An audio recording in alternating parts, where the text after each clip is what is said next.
All right, good morning or afternoon or evening or whenever you're watching this. Welcome to Econ 221. This is the Principles of Macroeconomics, the online version for summer 2025. This is going to be just a quick orientation to get you up and running. I would have liked to do this live, but as I said in my announcement, I'm camping for a couple days next week. I really like to camp, especially up north in the UP, and I'm going near Traverse City for this one. I have a new inflatable paddle board that we're going to try out, so really excited about that. So the only thing that's going to be affected in this class is I'm going to push office hours till Thursday and Friday. You can always email me at any time. I'll be checking my emails, even when I'm camping and this isn't live. So other than that, everything should hopefully start out pretty smoothly. All right, so first, this is an online class, and so let's take a look at the Canvas website real quick.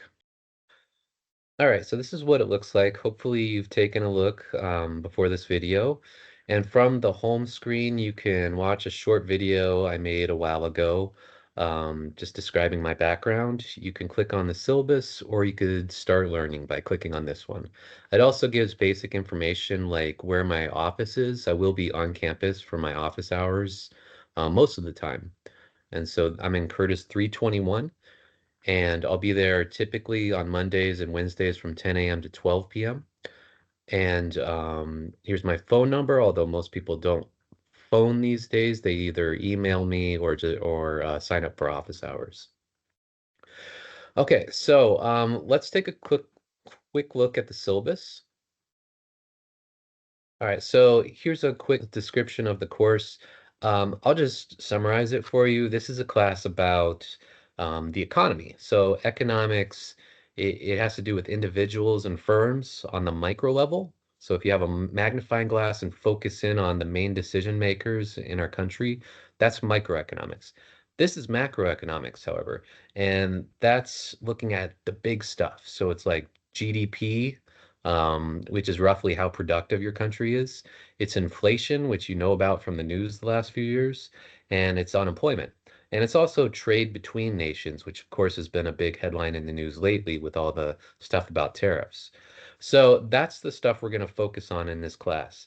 And it's going to be divided up into three sections. So the first section is talked about here in this last paragraph. So basically, the first section is going to be building up from individual decision makers to the economy.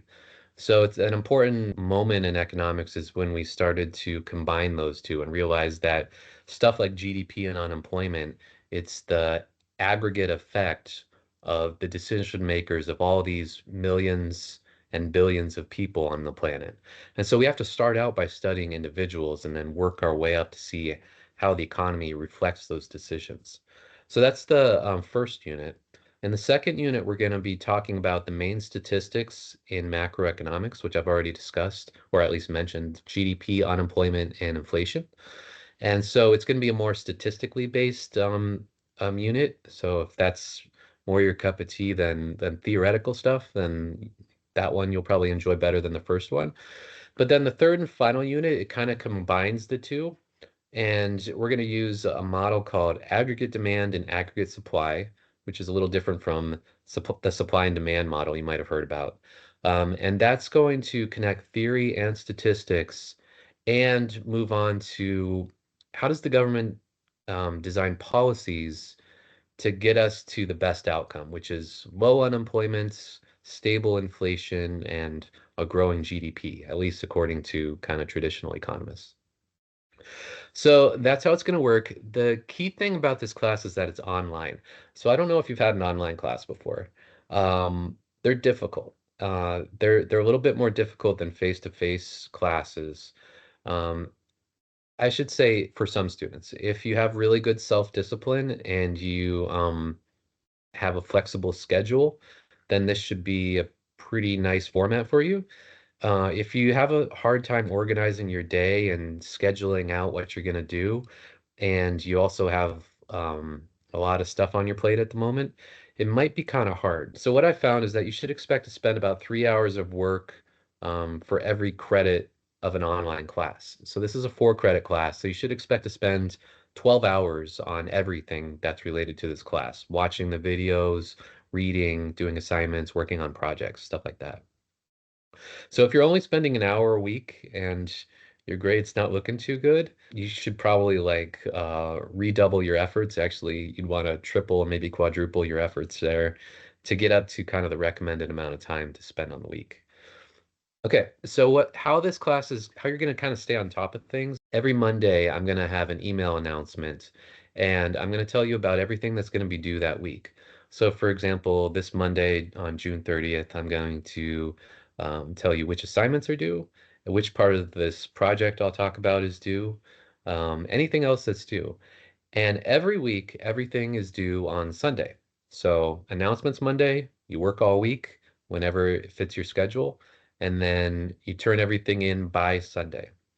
That doesn't mean turn everything in on Sunday. And this is a hard thing, like I mentioned, for some students. So once Sunday arrives, you should, I mean, ideally have most everything done and you just have a few things to finish up. So let me tell you the biggest tip and the biggest thing I learned as an undergraduate student. And I wish I had known this right from the very beginning, which is that working a little bit each day is way more effective than not working at all for several days and then trying to do everything in one day. I mean, sometimes like if that's all your schedule allows, then that's what you got to do. But if you can, just do like an assignment a day, a couple assignments a day, or actually start out by watching a video and then just letting it kind of marinate in your brain for a day, and then start the assignments, then watch another video and do those assignments. Do one thing every day. I guarantee you your work is going to be better, you're going to understand things better, and you're going to be less stressed. Okay, so for the office hours, on the home page on Canvas, there's a sign up sheet. So you just click on a link and then you can sign up for my office hours. They're going to be Monday and Wednesday from 10 a.m. to 12 a.m. on both days. So that's right at the top of the syllabus. And on the sign up sheet, you just sign up for a 30-minute increment. So there's basically going to be 4 slots for every day I have office hours. That's actually more than I've seen as necessary in the past. So that's why there's such big increments here.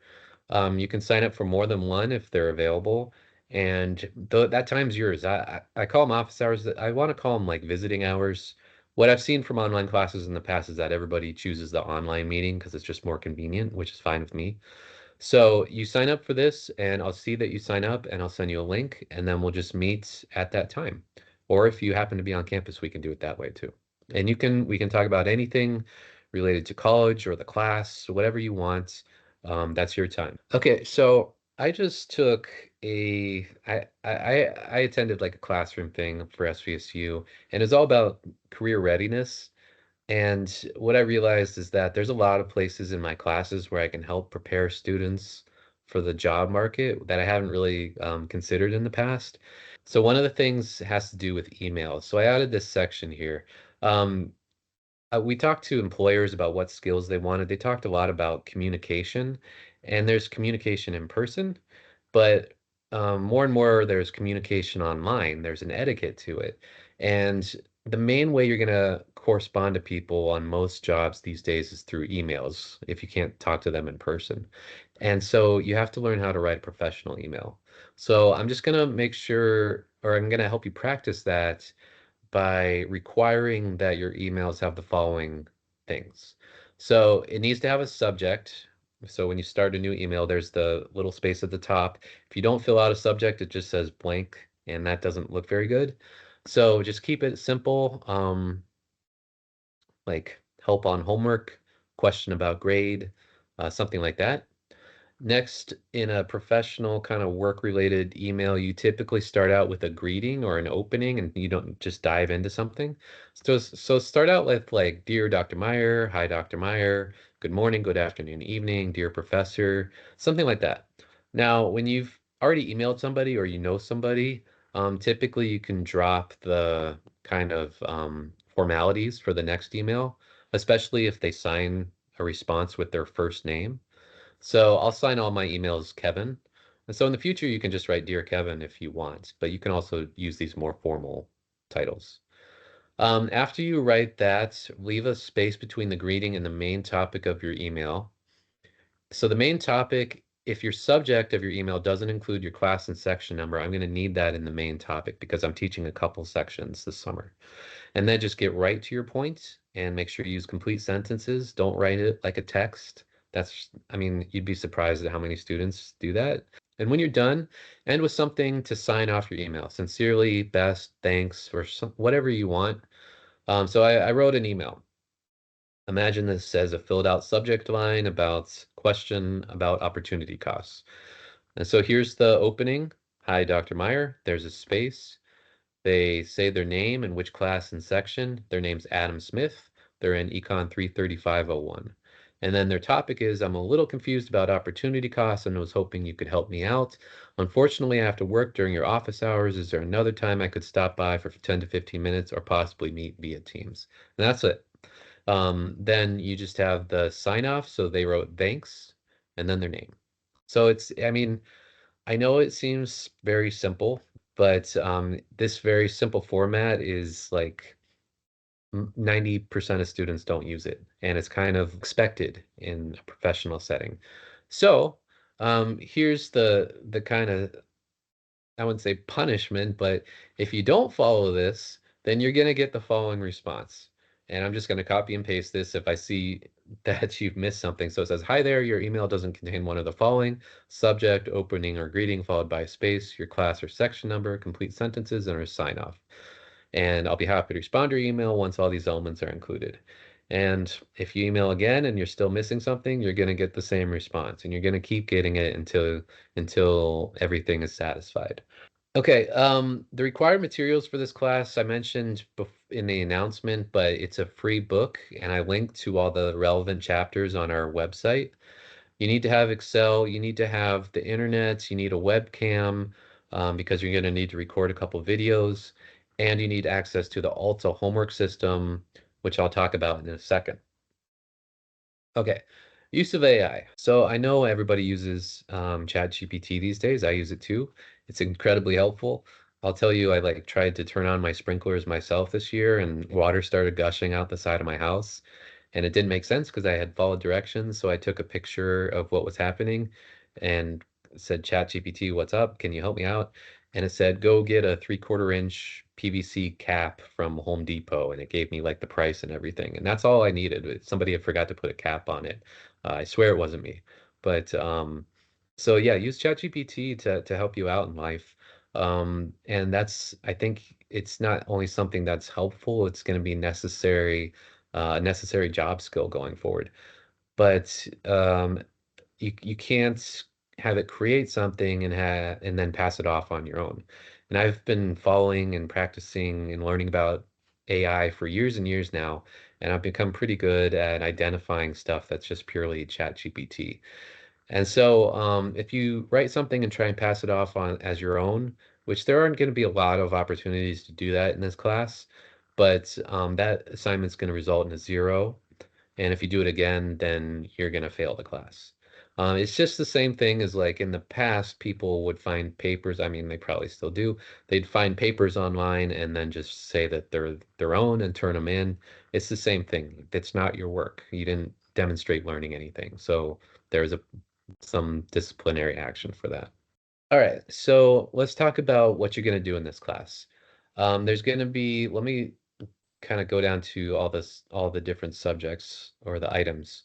So the stuff that I'm gonna ask you to complete are online assignments, a job exploration project, some module quizzes, which are more related to the assignments, and 3 exams. Okay, so let's talk about first of all the online assignments. All right, so what you're gonna do each week after you get my morning announcement is you're gonna go to modules. So we're going to go to modules, and only certain modules are going to be unlocked. So for right now, the job exploration project will be unlocked starting Monday, as well as 4 different modules. So what I'm going to do is I release all the modules that relate to an exam immediately. So for module 1 and 2, that's going to be due the first week. But if you get done with that, then you can work on the next two, which are going to be due next week. So some people want to work ahead, and that's fine with me. So that's why I do that. But you do have stuff due every week. So everything in module 1 and 2 this week is going to be due. So let's take a look at module 1 and just see what it looks like. All right, so at the top, it gives you just a very quick summary of what you're going to learn, the difference between micro and macro, how economists think, and what an economic model is. There's the reading assignments here. So it would be a good idea to read first.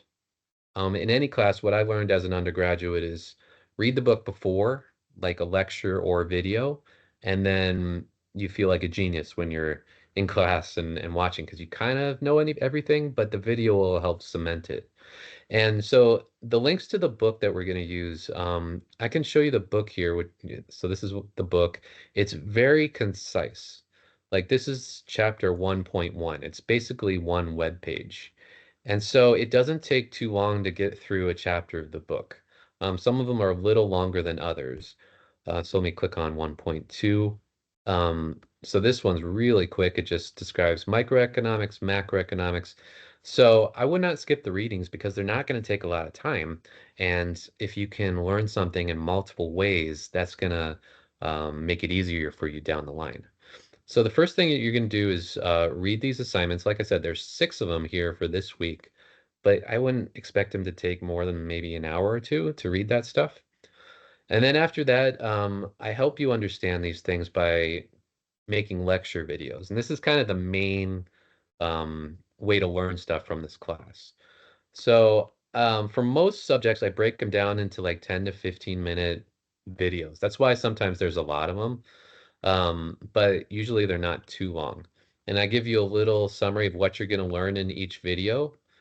And then you can just click on it and you can watch it, and I'll cover everything you need to know. And hopefully it'll be more interesting or just another perspective than the book. Okay, so after that, you've pretty much covered the material. So now you want to start practicing it. So after you watch the videos, you go to these weekly homework assignments. Okay, so they're down here, and so they're directly linked in here. So let me click on the first one, 1.1. All right, so what it does is it creates a link that'll link you to the homework system. Now, this isn't what it's going to look like for you for this 1.1 assignment. What it's going to look like for you is a registration screen. So to register and pay for the homework, yes, unfortunately, you do have to pay for this homework. It's Alton Newton. I think it's $40 right now. The reason why I have you pay for that and not a book is because this homework is what's called adaptive. So let me see if I can kind of give you an example what that is. Let me just preview this as a student. So this is 1.1, and it'll give you a question. What scenario below is an example of scarcity, and it's just a multiple choice question. Others are going to be numeric, or kind of manipulating a graph, or there's a variety of different types of questions. So let's take a look at these. The ability to create diamonds in a laboratory has flooded the diamond market with cheap diamonds. Well, if the market is flooded, then that's not an example of scarcity. Scarcity means there's not enough to go around. But let's just click on that and see what happens. So I'm going to click on that, click submit. It says not quite right. It'll give you the correct answer, and then it'll tell you why that's the correct answer. And it'll also have the one that you answered below. So let me click continue here. So you're going to go through all these. The next one has 2 options, so make sure you understand that the directions for each question. Macroeconomics focuses on which of the following variables. So it could be government spending, number of unemployed people, household expenses by a single mother, or the profit earned by a business. So let me see here. I know government spending is going to be one, and we talk about unemployment. So let's try that, and that is right. Okay, so what's going to happen here is that the ones you get right are going to be marked as kind of mastered um, by this homework system. And then the ones you got wrong are going to be marked as in progress. And then you're going to have to answer more questions about that one you got wrong until you get it right. And you can take these assignments as many times as possible. until you get 100%. So basically in the past, everybody gets 100% because they keep on taking and taking and taking until they get that. If I see that you have like low percentages on the homework, it just means that I know you kind of gave up. And one of the cool things about this is that if you keep on missing something, it'll link to our textbook and it'll show you where in the text we talked about this. So it helps you figure out what you got wrong and what you need to work on. So that's the homework. All the homework's going to be kind of like that. You'll have, I think, four homework assignments for this module and then four for the other module, which is supply and demand. And those are all going to be due this week. And then you're done with the modules. So that's going to be the same. Actually, there's one more thing. So don't forget about the module quiz. So after you do all the homework, you do the module quiz. The big difference between the quiz and the homework is that it's not adaptive, number one. And number two is you only get one shot at it. All right, so going back to the syllabus, I just want to go back to this table to show how the weight of each of these things. The online assignments are 25% of your grade, and the module quizzes, which I just talked about, are 10% of your grade. One other thing that's different about the quizzes is that I drop your lowest score. Okay. Next thing is, so we've talked about all of this. We've got three exams. So after we're done with three or four modules, there will be an exam. They're every few weeks, which is really quick but that's just because it's an online class. And they're going to be online and they're going to be about all of the modules for that unit. So as we get closer to that, I'll release some study materials and stuff like that. But each one of those is going to be 15% of your grade. They should take about 2 hours to do and probably about 50 questions or so. Okay, the last thing we need to talk about is this job exploration project.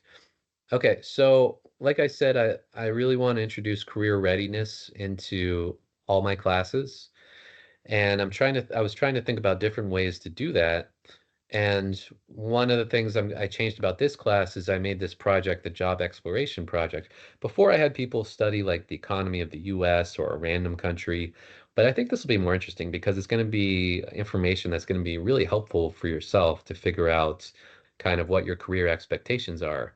And you'll be able to kind of refine those over the course of this class so that you'll have a better idea of what your job's going to look like when you graduate. So there's four parts of it. There's one big part and three little parts. The first part, which is going to be due this week, is tell me about yourself. But I want you to do it as if you're taking an interview. So, or you're in an interview. The first question you're always asked in an interview is, tell me about yourself. And that throws a lot of people off. So you're going to get a little bit of practice doing it here. And the key is that you want to keep it quick and to the point. So it just has to be a 1 to 2 minute video. I've seen 90 seconds as the sweet spot in an interview. And you should include your name, academic background, career or field you're interested in, a brief explanation of why you're drawn to that field, one or two strengths, interests, or experiences that support your choice, and optionally and kind of like hopefully a fun fact about yourself. And just try and make it go smoothly. So if some tips are dress like you would for an interview. Yeah, I'm not going to require you to go out and buy like a dress shirt if you don't got one, but do the best you can. So just like don't show up in a sweatshirt or something if you can avoid it. Keep your tone warm and authentic. Don't act completely bored about what you're doing. Kind of act like this is the coolest place to be at the moment and you're really excited to tell somebody else about yourself. Don't read from a script. So, I mean, I can see your eyes moving or holding out a card or something. I don't want you to do that because you're not going to be able to do that in an interview. I didn't keep good eye contact on this, but that's also important. So make sure you're looking at the camera as if it was an interviewer, and then make sure you smile as well. It's important to communicate that this isn't the worst thing in the world. Like you're kind of happy to be there, even if you're not. Okay, so that's the first one. I'll talk a little bit more about that on Monday. But the other parts of this project is going to be describe your future job. Let's see here. Describe your future job, which I'll talk about in a while. It's just going to be a creative free write, so that's not a big thing. And then This one should go right here. What the main part of this project is you're going to research the possible job you'll get upon graduating. And you're going to look at salary and benefits. You're going to find three jobs, three real jobs that are available right now and compare and contrast them. And you're going to look at the economic indicators for the cities that those jobs are located in, like GDP, unemployment, and inflation. And you're going to look at all of that and come up with a final job that you would prefer out of those three. And the video presentation is going to be kind of like you can think of it as the interview for the job. Now, I'm not going to have enough time to schedule everyone for a live interview, so I'm just going to have you record it. But still, think of it as an opportunity to practice your interview skills. And I'll talk more about this later. You don't have to worry about it right now, but that's going to be the main component of this. 35 out of 50 points or 70% of this component of your grade is the video presentation. And all these other three are kind of little assignments that are related. The last assignment is just going to be reflecting on what you thought at the beginning of the semester about what your perfect job would be and how that might have changed over the previous few weeks. Okay, so that's kind of how this class is going to work. The main things are pay attention to the Monday assignments, or Monday announcements. Get your emails right. Try and be professional throughout the semester. Do a little bit each day, and email me or come to office hours if you have any questions whatsoever. All right. So that's about it for the orientation. I hope you guys have a good semester and a good summer, and I'll talk to you at a later time.